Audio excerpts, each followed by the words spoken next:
अबुल फजल कृत अकबरनामा। आईने अकबरी अकबरनामा का तीसरा खंड है और इसमें भू राजस्व संबंधी जो है वर्णन मिलता है। अकबर काल में जो है भू राजस्व का जो वर्णन किया गया था अबुल फजल जो है उसको लिखे हैं और इसमें जो है बताया गया है कि अकबर के शासन काल में जो है कुछ अंश ही भूमि का बचा हुआ था जिसको क्या कहा जाता था, खालसा भूमि। ठीक है, खालसा भूमि और तथा जो है राजकोष में भी जो है बहुत कम धन था। कारण क्या था, तो भूमि कम होने के कारण जो है भू कर एकत्र नहीं हो पाता था। इसलिए अकबर जो है भूमि कर एकत्र करने के लिए सबसे पहले जो है 1563 में जो है एतमत खां को जो है खालसा भूभाग का देखभाल करने हेतु नियुक्त किया। इसके बाद जो है मुजफ्फर खां को 1564 में नियुक्त किया और 1559 में जो है सियाबुद्दीन को नियुक्त किया। ठीक है, सियाबुद्दीन नस्क प्रणाली चलाया जो कि मोटे तौर पर जो है पैमाइश कर लिया जाता था भूमि का और उसी के अनुसार जो है लगान जो है तय कर लिया जाता था, लेकिन ये भी नहीं चल पाया। उसके बाद जो है 1570-71 में जो है नस्क को हटा दिया गया और जो है 1582 में जो है अकबर जो है टोडरमल को जो है क्या बनाया, दीवाने अशरफ यानी भूमि विभाग का अध्यक्ष नियुक्त किया। अब यहाँ पर जो है भूमि में जो है भू राजस्व में जो है सुधार आया। इसका कारण क्या हुआ, तो ये सबसे पहले जो है टोडरमल क्या करते हैं, तो पूरे भूमि का पैमाइश करवाते हैं और इसके लिए सिकंदर लोदी का जो है गज का उपयोग जो है किया जाता है, जिसका माप जो है 41 अंगुल या 33 इंच था।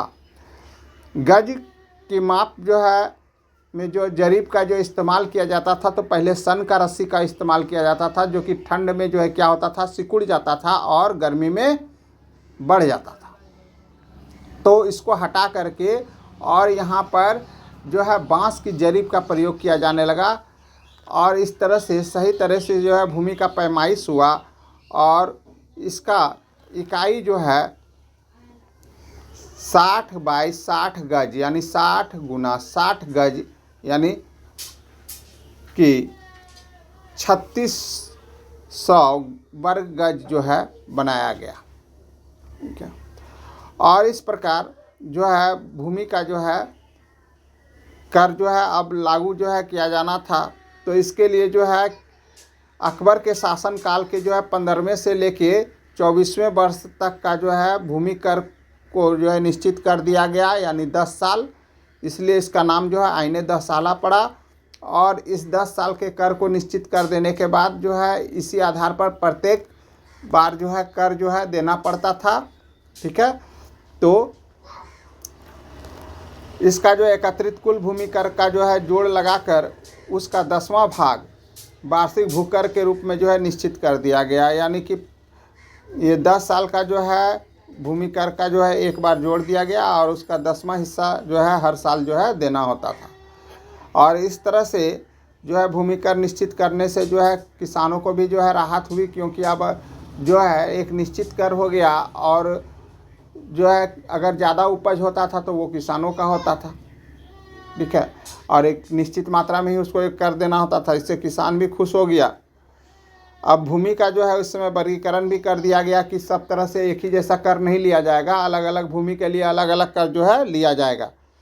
तो इसमें जो है सबसे पहले प्रकार का भूमि था पोलज भूमि था। उसमें जो है दो बार जो है वर्ष में फसल होता था, एक बार खरीफ और एक बार रबी।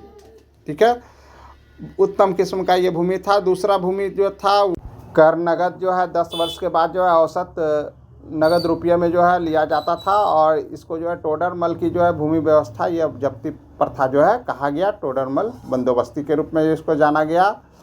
ठीक है, कुल उपज का जो है 1/3 जो है भूमि कर वसूला जाता था और भू राजस्व की दर का जो है क्षेत्र के आधार पर जो है निश्चित किया गया था और इसकी एक सूचियाँ तैयार की गई थी जिसको क्या कहा जाता है, दस्तूर कहा जाता है।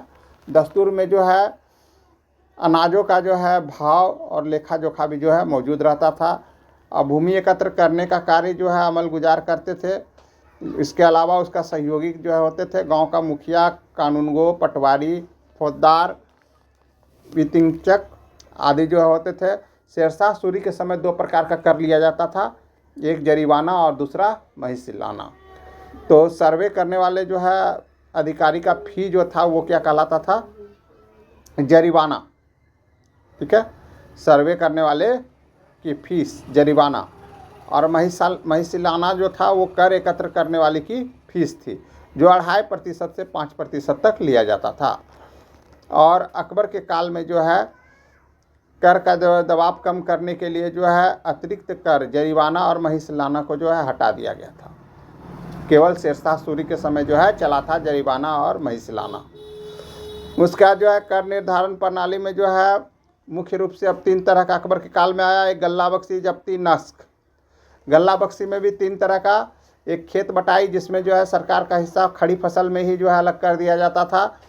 लंक बटाई में जो है किसान जो है फसल का जो है काटने के बाद जो है अनाज से जो है भूसी अलग कर निकाले बिना ही जो है सरकार का हिस्सा यानी राज्य का हिस्सा अलग कर देते थे। रास बटाई में जो है भूसी अलग करने के बाद जो अनाज रहता था उसको बांटा जाता था।